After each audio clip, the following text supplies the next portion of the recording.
What's going on, guys? I know it's been a while since I posted on YouTube. I'm really extremely busy with a bunch of stuff, but I am here with a brand new item just released about maybe a couple weeks back, depending on when you see this video or see this video. So I got the iPhone 8 and I got the white version. I got it because a lot of people that I know have this part black. Actually, I got the silver version. But yeah, a lot of people that I know got the black part and then a normal black case, and I would always get confused which whose phone is who. The reason why I got this phone is because my old phone was always acting up, especially after that new update from iOS 11. But I'm super excited, super happy that I got this, because now I'm not having to have a hard time with just trying to message someone because it was so slow. I don't know about you guys if you have older versions, but I know my phone was acting up really bad. But let's jump into this real quick. I'm sorry if you hear someone in the background. I got my neighbors talking all loud. I do love the camera features, especially the image stabilization. Me as a content maker, the image stabilization is very good, very flawless. I was able to do something for my church and I shot it all on my phone and it was great. The image stabilization worked perfectly. I was happy with that. I am very saddened because the iPhone 6s that I had, that was the last version that had the auxiliary port. I actually have to travel now with the dongle.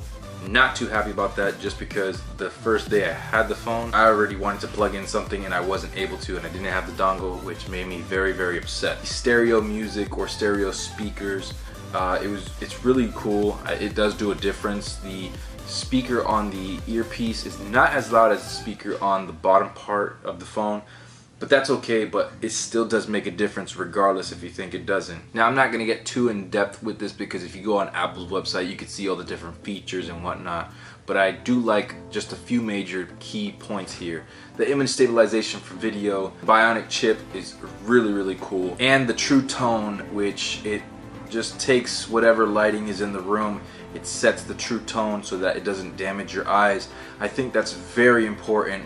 I have seen my brother, my wife, they have gone through different procedures on, you know, getting new eyes or getting new glasses and whatnot, and I think that protecting your eyes is something very key. Even myself, that I work in front of a computer a lot, or even just editing videos, I find myself squinting or even trying to get my eyes adjusted to whatever I'm looking at, and that's because of the different tones in the room. And I think that the True Tone really does make a difference, and that is very key into it. But I'm really excited, really happy that I got this phone. Links in the description below where you can see all the extra key features about this phone. Now, comparison from the X or the 10, the iPhone 10 versus the 8, there's only just a few things that are different. You got the facial recognition, you got the full screen, no button, and I think there was one more part to it that was different from the iPhone 8, but I really seen just a few things that was off. And as much as I wanted a full screen, I can live without the full screen. As much as I like the facial recognition, I didn't think it was something to be sold on, just because other Android devices had it way before.